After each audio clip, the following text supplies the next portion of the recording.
नमस्कार, ये आकाशवाणी पटना है। अब आप अभिषेक दास से प्रादेशिक समाचार सुनिए। पहले मुख्य समाचार।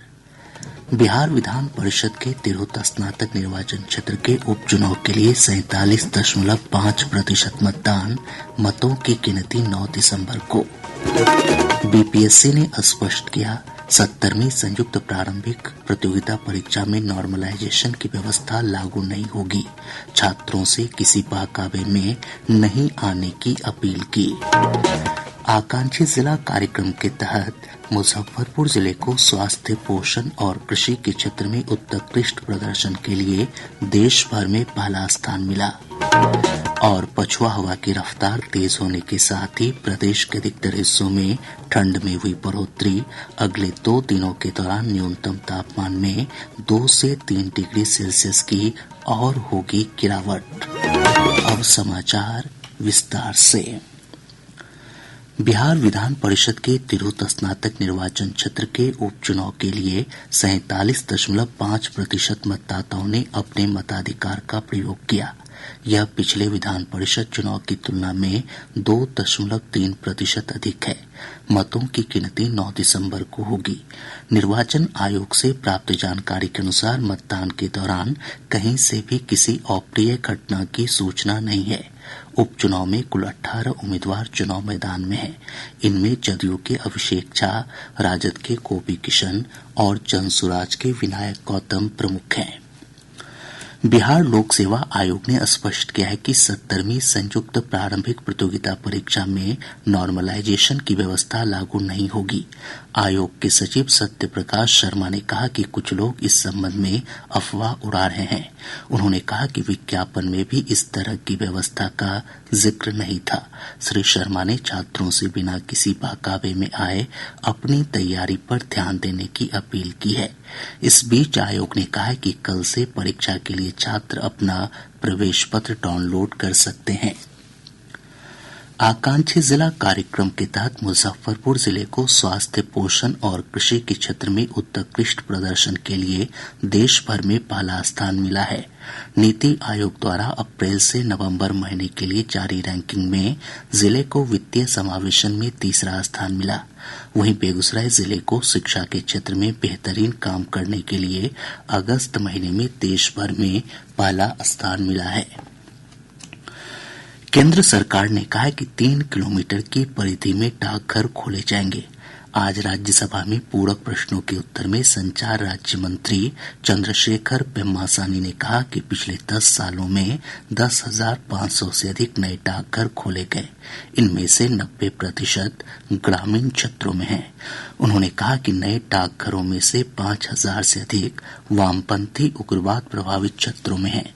श्री पेम्मासानी ने यह भी कहा कि पिछले 5 वर्षों में डाक विभाग के किसी भी कर्मचारी की छंटनी नहीं की गई है। उन्होंने बताया कि इस समय देश भर में 1,65,000 से अधिक डाकघरों में लगभग 4.5 लाख कर्मचारी काम कर रहे हैं। केंद्र सरकार ने कहा है कि डेटा की लागत मार्च 2014 में 269 रुपये प्रति गीगाबाइट थी, जो जून 2024 में घटकर 8 रुपये 31 पैसे प्रति गीगाबाइट हो गई है। संचार राज्य मंत्री चंद्रशेखर पेम्मासानी ने आज राज्यसभा में यह जानकारी देते हुए कहा कि सरकार ने पिछले 10 वर्षों में दूर संचार क्षेत्र में कई सुधार किए हैं और इससे बड़ा बदलाव आया है। उन्होंने कहा कि इंटरनेट उपयोगकर्ताओं की संख्या मार्च 2014 में 25 करोड़ 15 लाख थी, जो इस वर्ष जून में बढ़कर लगभग 97 करोड़ हो गई है।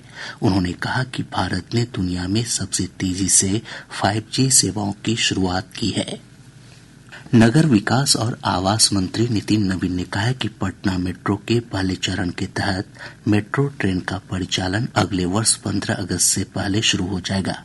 श्री नवीन आज पटना में संवाददाताओं से बातचीत कर रहे थे।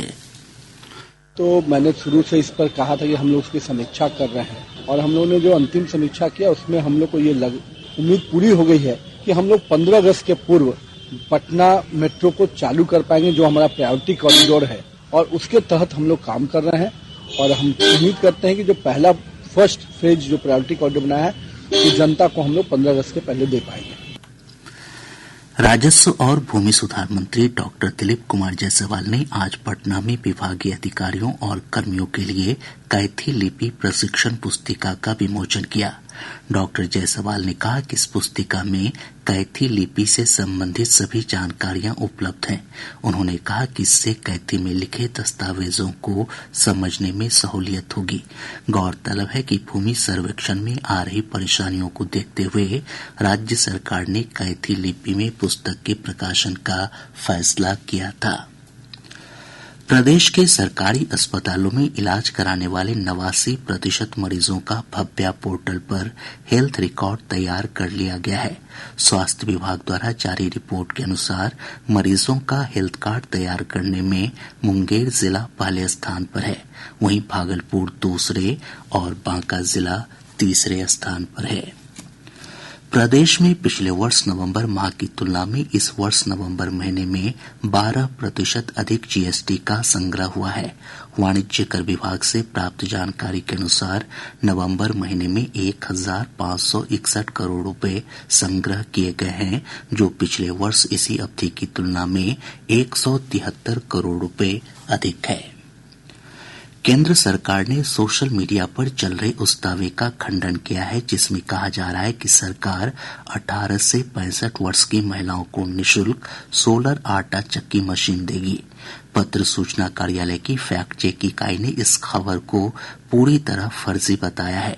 वहीं पीआईबी ने उस खबर का भी खंडन किया है जिसमें कहा जा रहा है कि केंद्र सरकार फ्री स्कूटी योजना के तहत बालिकाओं को स्कूटी खरीदने के लिए 95,000 रुपए देगी। प्रादेशिक समाचार आप आकाशवाणी पटना से सुन रहे हैं।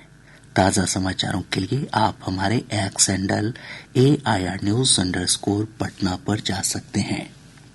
भारतीय अंतरिक्ष अनुसंधान संगठन इसरो ने आज श्रीहरिकोटा के सतीश धवन अंतरिक्ष केंद्र से प्रोबा 3 उपग्रह को ले जाने वाले PSLV C-59 प्रक्षेपण यान का सफल प्रक्षेपण किया।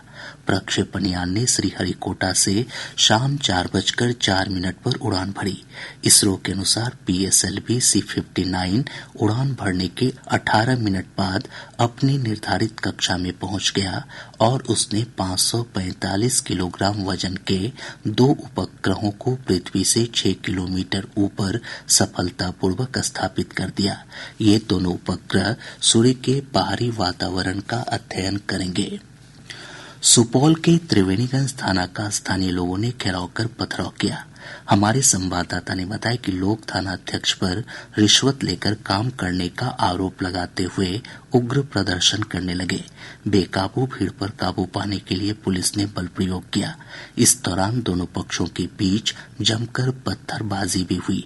घटना के बाद त्रिवेणीगंज बाजार में तनाव की स्थिति बनी हुई है। जगह जगह अतिरिक्त पुलिस बलों की तैनाती की गई है। पछुआ हवा की रफ्तार तेज होने के साथ ही प्रदेश के अधिकतर हिस्सों में ठंड में बढ़ोतरी हुई है। मौसम विज्ञान केंद्र पटना के वैज्ञानिक कुमार गौरव ने बताया कि अगले 2 दिनों के दौरान न्यूनतम तापमान में 2 से 3 डिग्री सेल्सियस की गिरावट होगी। अधिकतम तापमान में किसी विशेष परिवर्तन की संभावना नहीं है। सुबह के समय हल्के से मध्यम स्तर का कुहासा छाया रहेगा। मौसम वैज्ञानिक ने बताया कि 8 दिसंबर को राज्य के दक्षिणी हिस्सों में, जबकि 9 दिसंबर को राज्य के उत्तर पूर्वी और दक्षिणी हिस्सों में कुछ स्थानों पर हल्की बारिश की संभावना है। अगले 48 घंटों के दौरान प्रदेश में उत्तर पश्चिमी हवा का प्रवाह सक्रिय रहने के कारण न्यूनतम तापमान में 2 से 3 डिग्री सेल्सियस की कमी का पूर्वानुमान है। 8 एवं 9 दिसंबर के दौरान प्रदेश में पूर्वा हवा का प्रवाह निचले वायुमंडल में सक्रिय रहेगा एवं आकाश मेघ आच्छादित बने रहने के कारण प्रदेश के दक्षिणी एवं पूर्वी भागों के 1 या 2 स्थानों में हल्की वर्षा की भी संभावना है। आज विश्व मृदा दिवस है। विश्व खाद्य और कृषि संगठन ने खेती में मिट्टी की महत्ता की ओर ध्यान आकृष्ट करने के लिए इस दिवस की घोषणा की है। इस अवसर पर पटना के पामेती सभागार में विशेष कार्यक्रम का आयोजन किया गया। कार्यक्रम को संबोधित करते हुए कृषि मंत्री मंगल पांडे ने कहा कि सरकार किसानों को मिट्टी की जांच करवाकर उर्वरक के इस्तेमाल को प्रोत्साहन दे रही है। उन्होंने किसानों से खेतों में पराली नहीं जलाने की अपील की। किसानों को स्वास्थ्य मृदा कार्ड दिया जा रहा है और किसानों को इस बात का प्रशिक्षण दिया जा रहा है कि खेतों के मिट्टी का जांच करा के ही आवश्यकता अनुसार खादों का इस्तेमाल करें। आज विश्व मृदा दिवस पर हम किसानों से यह अपील करते हैं, ये जो पराली जलाने का काम किसान करते हैं वो नहीं जलाएं। उससे खेतों की उर्वरा को नुकसान पहुंचता है, मिट्टी को नुकसान पहुंचता है। विश्व मृदा दिवस पर प्रदेश की सभी पंचायतों में मृदा स्वास्थ्य कार्ड का वितरण किया गया और मिट्टी के स्वास्थ्य के प्रति किसानों को जागरूक करने के लिए कई कार्यक्रम आयोजित किए गए। पटना के चर्चित जेठुली कांड के मुख्य आरोपी उमेश राय को पुलिस ने भारत नेपाल सीमा से गिरफ्तार कर लिया है। उमेश राय पर पार्किंग विवाद को लेकर 50 राउंड से अधिक गोली चलवाने का आरोप है। गोलीबारी की घटना में 3 लोगों की मौत हो गई थी, जबकि 2 अन्य गंभीर रूप से घायल हो गए थे। सारण जिले के चांदमारी गांव से पुलिस ने कुख्यात अपराधी अभिषेक कुमार को उसके 2 सहयोगियों के साथ गिरफ्तार कर लिया है। गिरफ्तार अपराधियों के पास से 2 देशी पिस्तौल बरामद किए गए हैं। किशनगंज पुलिस ने विशनपुर सर्राफा कारोबारी लूटकांड मामले में 6 अपराधियों को गिरफ्तार किया है। गिरफ्तार अपराधियों के पास से लूटे गए आभूषण भी बरामद किए गए हैं। मुजफ्फरपुर जिले के सदर थाना क्षेत्र के पताई गांव के हरिटोला में आपसी विवाद में असामाजिक तत्वों ने मां बेटे की गोली मारकर हत्या कर दी। पुलिस आरोपियों की गिरफ्तारी के लिए छापेमारी कर रही है। भोजपुर जिले के कोइलवर थाना क्षेत्र अंतर्गत सकड्डी गांव में एक शादी समारोह के दौरान लगभग 20 राउंड फायरिंग हुई। फायरिंग की इस घटना में एक व्यक्ति घायल हो गया। बक्सर जिले के ब्रह्मपुर थाना क्षेत्र में एक ट्रैक्टर के अनियंत्रित होकर पलट जाने से 2 लोगों की मौत हो गई। वहीं पटना जिले के पाड़ थाना क्षेत्र अंतर्गत औटा गांव में एक तेज रफ्तार ट्रक की चपेट में आने से मोटरसाइकिल सवार 2 युवकों की मौत हो गई। सुपौल के त्रिवेणीगंज में रतनजोत पौधे का बीज खाने से 21 बच्चे बीमार हो गए। सभी को स्थानीय अनुमंडलीय अस्पताल में भर्ती कराया गया। सभी बच्चे खतरे से बाहर हैं। अल्पसंख्यक कल्याण मंत्री जमा खान ने आज दरभंगा जिले के केवटी के असराहा खिरमा में अल्पसंख्यक आवासीय विद्यालय का उद्घाटन किया। कैमूर, शेखपुरा और मधुबनी जिला नियोजनालय कार्यालय में श्रम संसाधन विभाग द्वारा बेरोजगार युवाओं के बीच टूल किट और स्टडी किट का वितरण किया गया। और अब अंत में मुख्य समाचार एक बार फिर। बिहार विधान परिषद के तिरहुत स्नातक निर्वाचन क्षेत्र के उपचुनाव के लिए 47.5% मतदान। मतों की गिनती 9 दिसंबर को। बीपीएससी ने स्पष्ट किया 70वीं संयुक्त प्रारंभिक प्रतियोगिता परीक्षा में नॉर्मलाइजेशन की व्यवस्था लागू नहीं होगी। छात्रों से किसी बहकावे में नहीं आने की अपील की। आकांक्षी जिला कार्यक्रम के तहत मुजफ्फरपुर जिले को स्वास्थ्य, पोषण और कृषि के क्षेत्र में उत्कृष्ट प्रदर्शन के लिए देश भर में पहला स्थान मिला। और पछुआ हवा की रफ्तार तेज होने के साथ ही प्रदेश के अधिकतर हिस्सों में ठंड में हुई बढ़ोतरी। अगले 2 दिनों के दौरान न्यूनतम तापमान में 2 से 3 डिग्री सेल्सियस की और होगी गिरावट। इसके साथ ही आकाशवाणी पटना से प्रसारित प्रादेशिक समाचार का ये अंक समाप्त हुआ।